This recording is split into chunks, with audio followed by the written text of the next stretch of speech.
everybody, welcome back to another episode of We Watched a Movie. It's Brandon and Finn here, and we have watched one of my favorite, his favorite movies, and by a production company that we are absolutely fascinated with, and we are going to start covering during the summer months because it is blockbuster movie season during the summer, the Canon Films Group. The first movie we are going to hit is Masters of the Universe, starring Dolph Lundgren, Courtney Cox, and Frank Langella. Brandon, start us out, buddy. Okay, Masters of the Universe, aka He-Man movie, this is the live-action He-Man movie, is awesome bad. It's one of those movies that got terribly panned when it came out. It's like, it really offended a bunch of true believers and the core audience, and is not shined upon. But then when you go to watch it, it's a ton of fun. And for those of you who don't know, Canon's kind of like the kings of kind of these goofy, poorly acted movies that have just like a bunch of action sequences and a few cool set pieces, and like it's just, they put together really strange movies, and they did it really, really fast. They like got on it. If there was something trendy that needed to come out now, they were the company to just boom, pound it out. So these things that a lot of times they get done without too much overthinking of it, and because of that, a bunch of it is pretty bad, and then occasionally you get these like really gorgeous jewels, and this movie is like one of those jewels from them. In fact, it may be their biggest movie. Like, I mean, just in terms of the scope and the grandeur of it. A lot of times they did smaller stuff so as to, like, you know, cheap. They're cheap. They cut corners.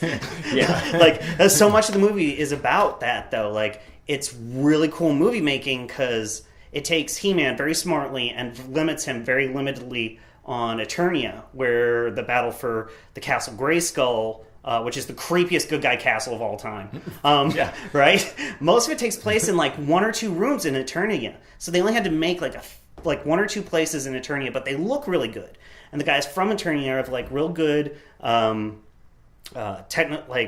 practical effects, costuming, and then they just launched the whole action onto Earth, where you meet like Courtney Cox and her boyfriend and their search for this key, and that can just be like shot. Like, all you need is like He-Man in his costume and a sword. So like the movie's real strange in comparison to like the rest of He-Man, and then it's real cheesy, and it steals a bunch of stuff. Like, it's clearly a ripoff of like a bunch of other movies that were like big movies, and kind of like shove all those ideas into this movie. And at the time, it was almost offensively bad, but now I think it's actually kind of better. Like, the cheese has aged well, I guess. Yeah. I would agree with that entire assessment. This movie really is a reflection of what Golan Globus and the Canon Group were able to do a lot of times in the 80s, and that is take, like you said, other concepts and then just kind of strip it down to its most basic, not visceral parts, and make, you know, low budget, big explosion movies out of that.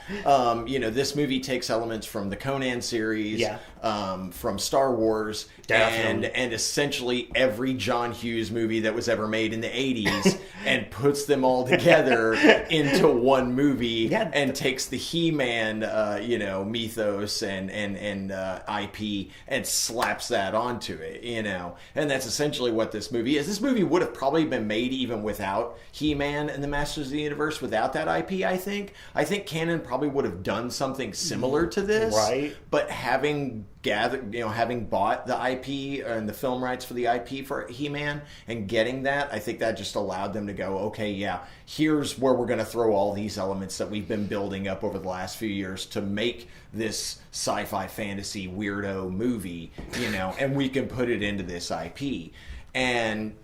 I see exactly what I completely agree, and I think it's crazy because they had like things they wanted to do. Like, I feel like even there's a lot of scenes in this movie where like they're clearly replicating something.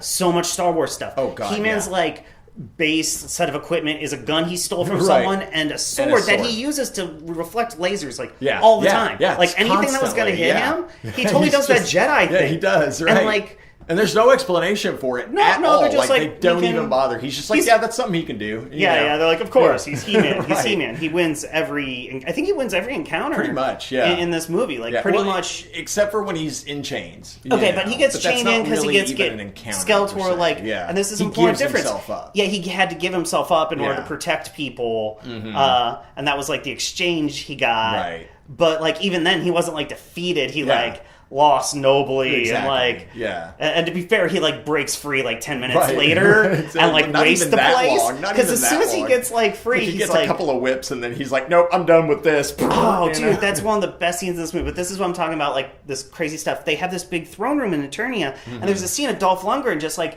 they're all tied up by these chains, and then this guy's on this little podium behind him. SM homoerotic too, if I got Yeah, he's really oily. He's really tan. He's really like kind of like jarring, but like clearly there's just a guy holding a handle, Yeah, waving it around, yeah. and then they like And then they drew have in this- a little laser red whip. Laser whip, yeah. Yeah, and he's like the acting's really bad. It's Yeah, really kind yeah. of you know like why they were like you remember why you cringed the first time you saw that. Now it's kind of funny. Right. But if I just paid to come see this movie and I was taking it seriously, I'd be like, really, Yeah. really, yeah. that was the performance you went with? Like, you couldn't get a little bit more into it. You're being whipped by a laser, no? Like it's embarrassing. But there's a lot of that in this movie where the performances, by virtue of their cheese, actually make it better. Like, but yeah, that brings me to like one of my favorite scenes, which is when they first get to Earth. He-Man's little group, they're exploring the area and they're just finding Earth, and they're like, we're hungry, we need some food. Yeah. And they steal a bucket of ribs and chicken. Ribs and chicken, yeah. Ribs and yeah, chicken out of these yeah. people's car with this little grappling hook, and they're sitting there eating it, and like they're like, this is pretty good. Oh yeah. And the girl's like, oh, why is this weird stick in here? This weird white stick. Yeah, Why they put it yeah. in? And the man of arms is just like, oh, that's the It's- bone. it's the they're like, bone. you mean this was an animal? Yeah. And they're just like totally disgusted. It's like, oh my gosh, the civilization. And the little guy goes, but it tasted so good. Yeah. And it's still this moment That's where Billy they're like, Barty, by the way. Oh, yeah? Yeah, that's Billy Barty, one of the more famous like little people actors of all time. oh man, And, the prosthetics I on mean, him are crazy though. insane. Like, Yeah, because you can't even tell it. That's Billy. Aside from his voice, the voice gives it away. When you hear him, you're Well, like, and- okay, yeah, that's Billy Barty. But that brings to one of the things that's really great about this movie, because it was kind of made cheaply. They went with like a lot of practical effects and Yeah, just hiring yeah. a good artist to do it. Yeah. And like Skeletor's most of the look- bad guys look I'm awesome. sorry, but Skeletor's look I prefer to the original like cartoon and action figure version. Like that With look the big blue is arms. so cool, dude. I mean those black robes and that hood, and then he this skeletal face, and then he's got kind of like these gauntlets that look like skeletal hands. Yeah, and, like, yeah. I mean, it's just such an awesome look, dude. So I mean, there's definitely aspects of this movie that I enjoy thoroughly, but yeah, there's certainly issues with it. For instance,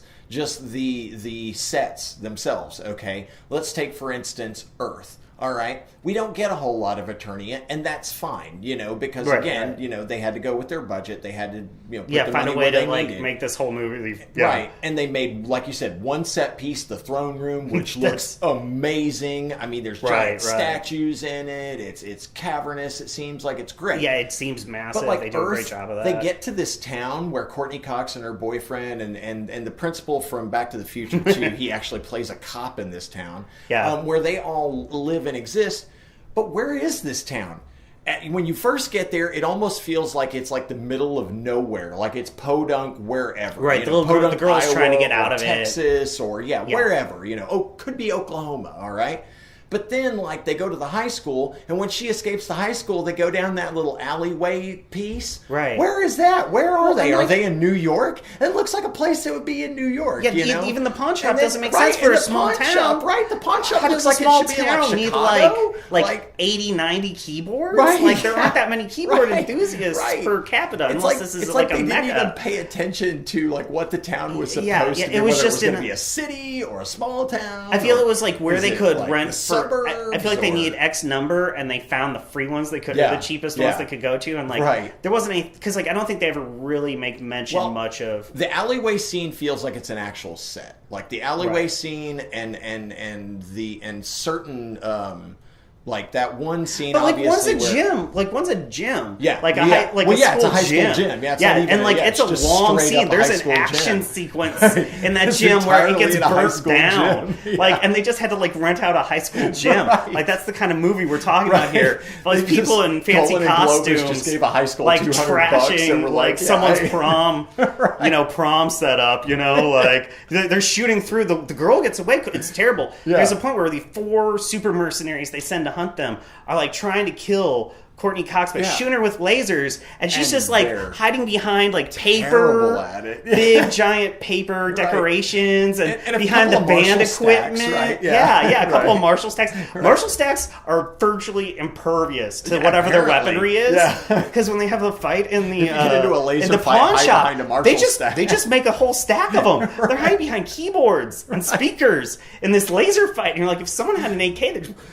But, like, that's not how Eternia rolls. Like, well, in some of those action sequences, as far as the person-to-person action sequences in that fight, in the pawn shop fight, are absolutely hilarious. I mean, you've got guys, like, launching themselves into guitars for seemingly no reason. Right. It's like, I don't even know if because it's just the fallout of the fight, man. There's so many lasers flying around. There's just so much going on. And all that matters is it gets totally trashed. And like they're cutting back and forth to enough things that there would be there's no way to maintain continuity, so they just say screw it. There is none. There is none. They just kind of give up on it. And like that's even part of like where the real holes in this movie happen are like. They didn't think about it much. The ending of it.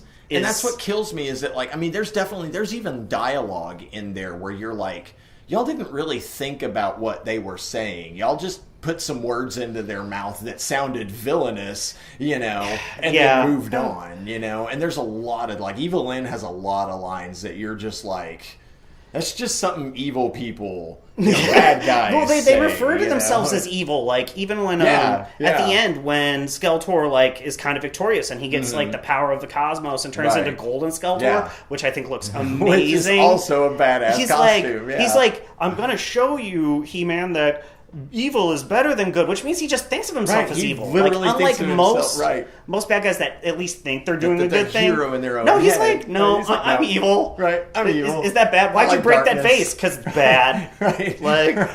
No, it just felt like breaking something. I'm worshiping the chaos gods and, demons and like...